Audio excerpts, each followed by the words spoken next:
ஒரு மனிதனுக்கு மகிழ்ச்சி இருந்தா போதும். அதை விட இவருடைய புத்தி எப்படி பாருங்க. எடப்பாடிக்கு திமுக வீழ்த்தும் நான் சொல்றேன். மக்களை சந்திக்க வேண்டும் நாங்கள் விரும்புகிறோம்.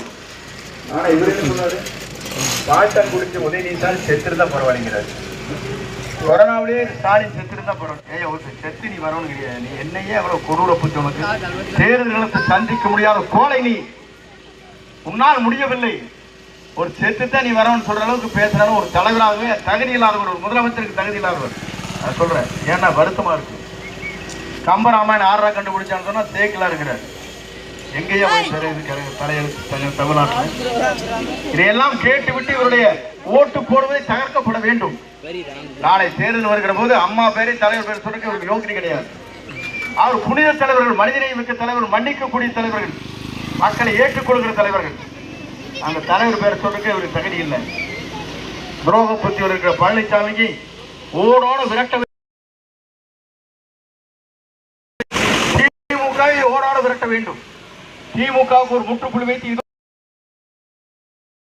திராவிட முன்னேற்ற கழகத்தை உருவாக்கி தேர்தல் களம், தேர்தல் களத்தை நேருக்கு நேர் மோத வேண்டும் தவிர புறமுறையிலே குத்தக்கூடாது.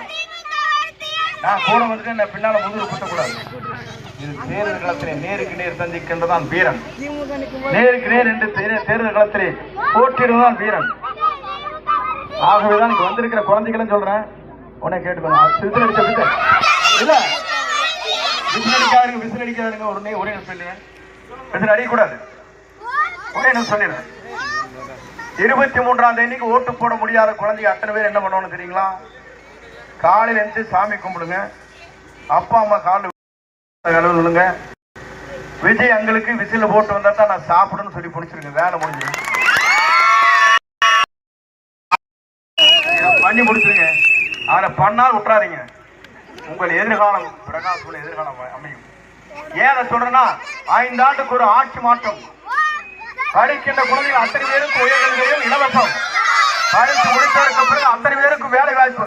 இது உங்க தலையெழுத்தே மாத்துற நேரம். இது அம்மா அப்பாவோட கெஞ்சி எங்களுடைய தலையெழுத்து மாற்றுவதற்கு நீங்க ரோட்டை மாற்றி விசில் சின்னத்துக்கு போடுங்க. எந்த கட்சியாவது விட்டுறாதீங்க. காசு கொடுப்பாங்க, நிறைய வாங்கி சொல்லுங்க. பாருங்க, காசு நிறைய கொடுப்பாங்க. எவ்வளவு வேணா கொடுத்து வரைக்கும் கேட்டு வாங்கிருங்க. வாங்கிட்டு விசில் முடிச்சிருங்க. நிறைய முடிங்க. நன்றி, வணக்கம்.